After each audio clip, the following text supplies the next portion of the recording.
What's going on with this guy? George Soros, which is not his actual birth name, but his father liked the palindrome of Soros. He's definitely up to something, according to a story here. He's not betting on the apocalypse, but what he is doing is doubling his negative bet on the S&P 500. This is from Value Walk's website.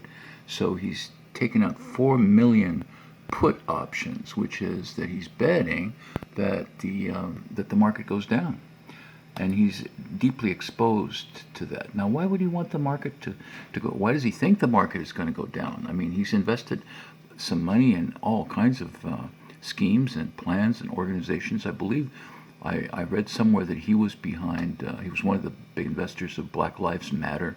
You know, he's one of the big investors behind Hillary Clinton. Why does he think the market's going to go down so much? Well, he was born with, first of all, we don't know his time of birth. I did see a rectified estimated time of birth, which would put Jupiter here on the ascendant, but there was no reason for that. It seemed very arbitrary to me, so I'm just going to leave it at that we don't know when he was born. That was a Vedic astrologer, anyway, not a Western tropical astrologer, which I try to be at the best of times.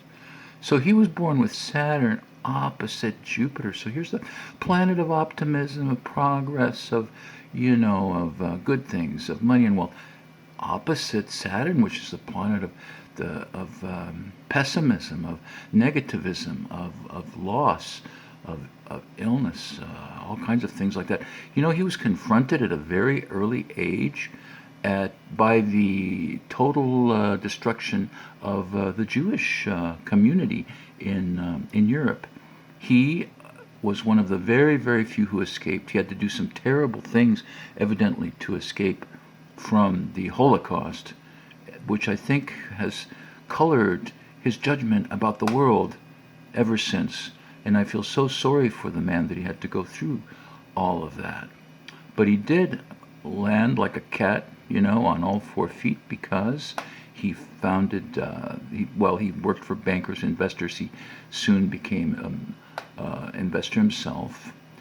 And look at this, he's got Venus here in 2 degrees of Libra, in a square with Saturn in 5 degrees of Capricorn. So Venus-Saturn square, that sure is difficult, because the sweetness of life, Venus in Libra that loves balance and art and fine things, and success and women and money. Anyway, it's all it's corrupted by a square to Saturn. It means that he does not taste the sweetness of life. He could be a millionaire, he could be a billionaire, and he just doesn't feel that it's enough. So what else is going on here? The Jupiter is the other pole of this opposition. Jupiter is a pretty darn good planet. But look, he was born with Jupiter in a conjunction with Pluto. And Pluto intensifies, usually in a bad way, whichever planet it's next to. I can see that in thousands of horoscopes, that if you have Pluto right next to a planet, it corrupts that planet. So there's something about the ambitions for wealth here that's corrupted in his chart. To make matters worse, his Jupiter is in a square aspect, just the same way that Venus was with Saturn. It's in a square aspect here with planet Uranus and with Jupiter, with planet Uranus.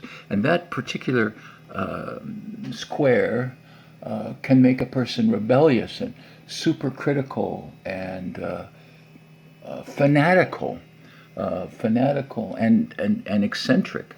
So even though he's got the power and the money from the Jupiter here, although he's got a good dose of self-pride with Sun in Leo, so he definitely has that Leonine side to his nature, with a bit of shrewdness and ability to see into the future, because his Mercury and Neptune, even though not technically in a conjunction, they're still pretty darn close.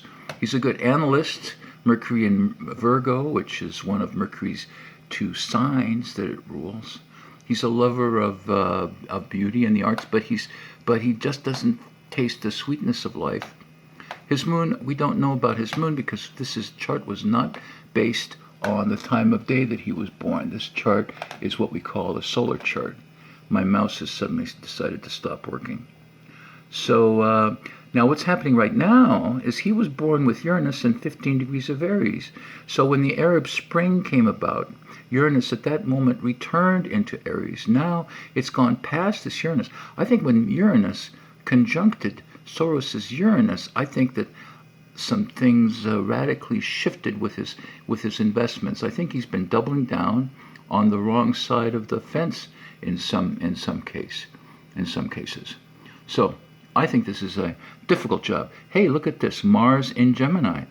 Lots of energy to do what? To talk, to invest, to sell. He's a good salesman. He's a good promoter. But will he make the right decisions for the whole world with Jupiter in a conjunction with Pluto in the home sign of Cancer, the sign of the homes and families of billions?